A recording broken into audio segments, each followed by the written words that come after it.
ونشهد أن لا إله إلا الله وحده لا شريك له ونشهد أن سيدنا ومولانا محمدا عبده ورسوله أما بعد فقد قال الله تبارك وتعالى في القرآن المجيد والفرقان الحميد. أعوذ بالله من الشيطان الرجيم. بسم الله الرحمن الرحيم.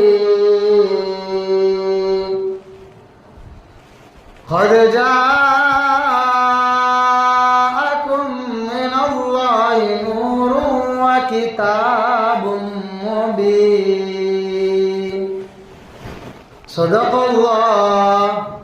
صدق الله العظيم وصدق رسوله النبي الأمين المبين المتين الكريم. ونحن على ذلك لمن الشاهدين والشاكرين والحمد لله رب العالمين.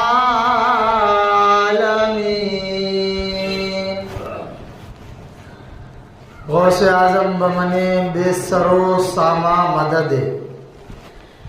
غوث اعظم بمنے بے سرو ساما مدد. قبلائے دی مدد کعبہ ایما مدد. خواجہ ہند و دربار ہے اعلیٰ تیرا. خواجہ ہند و دربار ہے اعلیٰ تیرا. محروم کبھی لوٹا نہیں کوئی مانگنے والا تیرا. نہ جانے حال کیا ہوتا تمام اہل سنت کا. نہ جانے حال کیا ہوتا تمام اہل سنت کا. بریلی میں گر احمد رضا پیدا نہ ہوتا. اور کسی شاعر نے کیا ہی خوب کہا ہے، دوزخ میں ان کا چاہنے والا نہ جائے گا. دوزخ میں ان کا چاہنے والا نہ جائے گا کیونکہ رسول پاک سے دیکھا نہ جائے گا. دوزخ میں ان کا چاہنے والا نہ جائے گا کیونکہ رسول پاک سے دیکھا نہ جائے گا. جنت میں وہ رسول ہمارا نہ جائے گا. جنت میں وہ رسول ہمارا نہ جائے گا جب تک ہر ایک امتی بخشا نہ جائے گا. جب تک ہر ایک امتی بخشا نہ جائے گا. اور میرے اعلیٰ حضرت نے کہا، وہ جو نہ تھے تو کچھ نہ تھا. وہ جو نہ تھے تو کچھ نہ تھا. وہ جو نہ ہو تو کچھ نہ ہو. جان ہے وہ جہان کی. جان ہے وہ جہان کی. جان ہے تو جہان ہے. اور میرے اعلیٰ حضرت آگے فرماتے ہیں، بزم آخر کا شمع فروزہ ہوا. یعنی جو بزم انبیاء کی سجائی گئی تھی اللہ نے، اس کا چراغ. بزم آخر کا جو آخری میں چمکنے والا چراغ ہے. بزم یعنی جو آخری میں نبی آنے والا ہے. میرے اعلیٰ حضرت سرکار کی طرف اشارہ فرما رہے ہیں، بزم آخر کا شمع فروزہ ہوا. نور اول کا جلوہ ہمارا نبی. یعنی اللہ کا جو نور ہے، اس نور کا سب سے پہلے جو جلوہ ہے وہ میرے سرکار ہے. حضرت آئیے آیت کرتا آیت کریمہ میں کچھ دیر گفتگو کروں دستور اہل سنت والجماعت کے مطابق جناب آفتاب رسالت ماہتاب نبوت کونین کی زینت غم غسار امت صاحب شریعت مالک جنت محسن انسانیت دونوں عالم کے مالک و مختار کعبہ کے کعبہ فاطمہ کے ابا جناب نائب پروردگار جناب احمد مجتبی محمد مصطفیٰ صلی اللہ تعالیٰ علیہ وسلم کی بارگاہ گوہر بار میں درودوں کی ڈالی محبت کی تھالی میں سجا کر پیش کیجیے. بڑی بآواز بلند اللہم صلی علی سیدنا مولانا محمد مبارک وسلم صلو علیہ صلاۃ و سلام علیک یا رسول اللہ صلی اللہ تعالیٰ علیہ وسلم. حضرات آیت کرتا آیت کریمہ میں اللہ تبارک و تعالیٰ ارشاد فرماتا ہے بے شک اللہ کی طرف سے آیا تمہارے پاس ایک نور اور روشن کتاب. محدثین فرماتے ہیں کہ کتاب سے مراد اللہ کی مقدس کتاب قرآن مجید ہے. نور سے مراد سرکار دو عالم صلی اللہ تعالیٰ علیہ وسلم کی ذات بابرکت ہے. حضرات اللہ تبارک و تعالیٰ نے سرکار دو عالم صلی اللہ تعالیٰ علیہ وسلم کو بے شمار معجزے عطا فرمائے بے شمار کمالات عطا فرمائے. اور علامہ ملا قاری فرماتے ہیں جنہوں نے مشکات شریف جو حدیث کی کتاب ہے اس کی شرح علامہ ملا علی قاری نے لکھی ہے، بہت بڑے عالم گزرے ہیں. وہ فرماتے ہیں کہ اللہ نے ہر نبی کو معجزے سے سرفراز فرمایا. یعنی جو نبی اللہ کی شان میں کتنا مقدس تھا وہ اللہ بہتر جانے اور اللہ کے رسول جانے.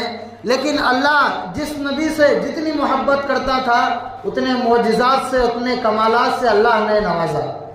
لیکن جب اللہ نے سرکار دو عالم صلی اللہ تعالیٰ علیہ وسلم کو اس دنیا میں بھیجا تو ملا علی قاری لکھتے ہیں کہ اللہ نے تمام معجزے تمام کمالات اور تمام فضالات اور تمام مناقب صرف ایک ذات محمد عربی کے اندر ڈال کے دنیا میں بھیجا ہے، وہ آقا کی ذات ہے. حضرات جب پیارے آقا صلی اللہ تعالیٰ علیہ وسلم مکہ مکرمہ میں اپنا اعلان نبوت سرکار نے فرمایا، پھر سرکار نے اسلام کی تبلیغ فرمائی. جب سرکار نے اسلام کی تبلیغ فرمائی تو مکہ مکرمہ میں سرکار اسلام کی تبلیغ فرما رہے تھے تو حضرت صدیق اکبر اسلام قبول کرنے سے پہلے یعنی از قبل اسلام صدیق اکبر جو تھے مکے کے امیر لوگوں میں شمار ہوا کرتے تھے. صدیق اکبر جو تھے بہت بڑے تاجر تھے مکے کے، اور صدیق اکبر اتنے بڑے تاجر تھے کہ مکے میں جو ہے حضرت صدیق اکبر کا نام لینا کافی تھا، اتنے بڑے تاجر تھے. تو تاجر کا کام ہوتا ہے تجارت کرنا. جب صدیق اکبر جو ہے تجارت کے سلسلے میں ملک شام گئے تو وہاں پہ رہے. ایک رات صدیق اکبر نے خواب دیکھا. جب صدیق اکبر نے خواب دیکھا تو صدیق اکبر فرماتے ہیں خواب میں چاند اور سورج آسمان سے اتر کر صدیق اکبر کے گود میں آ کر پڑ گیا. تو پھر صدیق اکبر رضی اللہ تعالیٰ عنہ آگے فرماتے ہیں میں نے اپنے ہاتھ سے چاند اور سورج کو پکڑا اور پکڑ کر اپنے سینے سے لگایا اور اپنی چادر کے اندر جو ہے چاند اور سورج کو صدیق اکبر نے رکھ لیا. تو جیسے صبح ہوئی تو صدیق اکبر رضی اللہ تعالیٰ عنہ جو ہے ایک ملک شام میں ایک عیسائی راہب کے پاس پہنچے. تو پھر سارا خواب بیان کیا اور اس خواب کی تعبیر پوچھی. تو عیسائی راہب نے پوچھا آپ کون ہیں؟ تو صدیق اکبر نے فرمایا میرا نام ابو بکر ہے، میں مکہ کا رہنے والا ہوں۔ تو پھر راہب نے پوچھا آپ کون سے قبیلے سے ہیں؟ صدیق اکبر نے فرمایا میں بنو ہاشم یعنی بنی ہاشم قبیلے سے میرا تعلق ہے۔ تو پھر راہب نے پوچھا آپ کا ذریعہ معاش کیا ہے، آپ کیا کرتے ہیں، کس طرح آپ کی زندگی بسر ہوتی ہے؟ تو صدیق اکبر نے فرمایا میرا ذریعہ معاش تجارت ہے، میں کپڑوں کا بیپار کرتا ہوں۔ جب صدیق اکبر رضی اللہ تعالیٰ عنہ کی ساری بات اس راہب نے سنی تو اس کے بعد اس راہب نے کہا اے ابو بکر اب جو میں کہنے والا ہوں اس کو غور سے سنو۔ تو صدیق اکبر فرماتے ہیں راہب کے کہنے پر اپنے خواب کی تعبیر تھی، تو جب میں نے غور سے سنی تو عیسائی راہب کہنے لگا سنو، اللہ کے آخری نبی حضرت محمد مصطفیٰ صلی اللہ تعالیٰ علیہ وسلم تشریف لے آئے ہیں۔ پھر وہ عیسائی راہب کہنے لگا کہ وہ اللہ کے آخری نبی حضرت محمد صلی اللہ تعالیٰ علیہ وسلم تمہارے قبیلے بنی ہاشم سے ہیں۔ اور عیسائی راہب نے آگے کہا کہ اللہ کے نبی حضرت محمد صلی اللہ تعالیٰ علیہ وسلم اللہ کے آخری نبی۔ پہلے اس نے کیا کہا کہ وہ تشریف لا چکے ہیں اور وہ بنی ہاشم کے قبیلے سے ہوں گے، اور تیسری بات اس نے کیا کہا کہ وہ آخری نبی ہوں گے۔ اب چوتھی بات جو عیسائی راہب نے کہا، عیسائی راہب حضرت صدیق اکبر سے کہتا ہے ابو بکر غور سے سن لو، اگر وہ اللہ کے نبی محمد عربی اگر تشریف نہ لاتے تو اللہ زمین و آسمان کو نہ بتاتا، اللہ زمین و آسمان کو نہ بناتا، اللہ تبارک و تعالی کسی نبی کو بھی پیدا نہیں کرتا۔ عیسائی راہب کہہ رہا، صدیق اکبر کا خواب بیان کر رہا۔ اس کے بعد عیسائی یہیں پہ نہیں رکا راہب، پھر اس نے آگے کہا، پھر کہے ابو بکر غور سے سن لو کہ وہ اللہ کے نبی محمد عربی صلی اللہ تعالیٰ علیہ وسلم ایسے نبی ہیں، وہ اولین کے بھی نبی ہیں اور وہ آخرین کے بھی نبی ہیں۔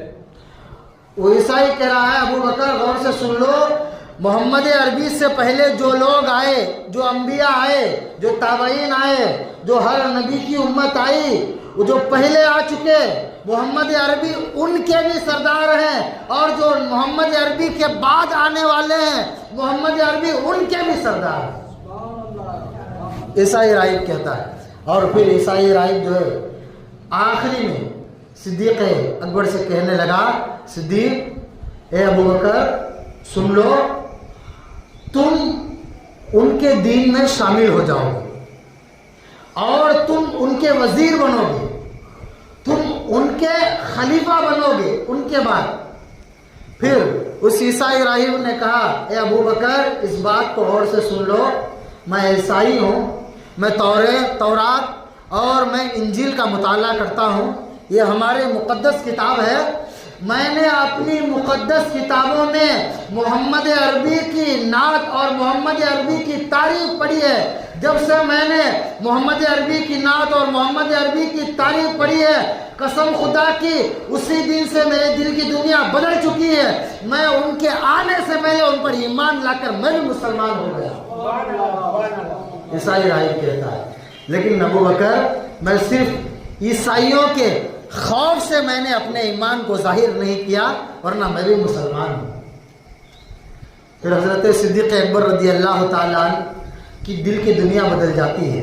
پھر جناب صدیق اکبر رضی اللہ تعالیٰ عنہ وہاں سے فوراً مکہ معظمہ کے لیے روانہ ہوتے ہیں۔ جب صدیق اکبر رضی اللہ تعالیٰ عنہ مکہ معظمہ کے لیے روانہ ہوتے ہیں تو مکہ پہنچتے ہیں۔ مکہ پہنچنے کے بعد صدیق اکبر رضی اللہ تعالیٰ عنہ جو ہے سرکار کی تلاش میں ہے، سرکار کہاں ہے؟ جیسے ہی سرکار کی نظر صدیق اکبر پر پڑی، سرکار کی بارگاہ میں صدیق اکبر حاضر ہوئے تو سرکار دو عالم صلی اللہ تعالیٰ علیہ وسلم نے ارشاد فرمایا ابو بکر تم آ گئے ہو، چلو اب جلدی کرو اور دین حق میں داخل ہو جاؤ۔ پھر حضرت صدیق اکبر نے عرض کیا یا رسول اللہ بہت اچھا، میں دین ہی میں آپ کے دین ہی میں داخل ہونے کے لیے آیا ہوں سرکار، داخل ہونے سے پہلے کوئی معجزہ تو دکھلائیے۔ کیا فرمایا؟ داخل ہونے سے پہلے کوئی معجزہ دکھائیے۔ تو پھر صاحب تبری نے اس واقعے کو لکھا ہے اور جامعہ المعجزات میں بھی یہ واقعہ لکھا ہے۔ تو پھر صاحب تبری فرماتے ہیں سرکار نے مسکرایا، اور مسکرانے کے بعد سرکار نے صرف 2 لفظ ادا کیے۔ سرکار نے مسکرایا اور صرف 2 لفظ ادا کیے، اور سرکار نے فرمایا اے ابو بکر، میرا معجزہ یہ ہے وہ خواب جو تم شام میں دیکھ کر آئے۔ سرکار نے کیا فرمایا؟ 2 ہی لفظ ادا کیے، وہ خواب جو تم شام میں دیکھ کر آئے ہو۔ پھر دوسرا لفظ سرکار دو عالم صلی اللہ تعالی علیہ وسلم کا اس خواب کی تعبیر جو تم ملک شام میں اس راہب سے سن کر آئے ہو، یہی تو میرا معجزہ ہے۔ اللہ اکبر۔ پھر حضرت صدیق اکبر رضی اللہ تعالی عنہ فرماتے ہیں صدقت یا رسول اللہ، انا اشہد انک رسول اللہ۔ صدیق اکبر کے لفظ پہ غور کیجئے، اسلام لانے سے پہلے صدیق اکبر کیا کہہ رہے ہیں؟ صدقتا یا رسول اللہ۔ کیا کہہ رہے ہیں؟ صدقتا یا رسول اللہ، انا اشہد انک رسول اللہ۔ آپ نے سچ فرمایا اے اللہ کے رسول، میں گواہی دیتا ہوں آپ واقعی اللہ کے سچے اور پکے رسول ہیں۔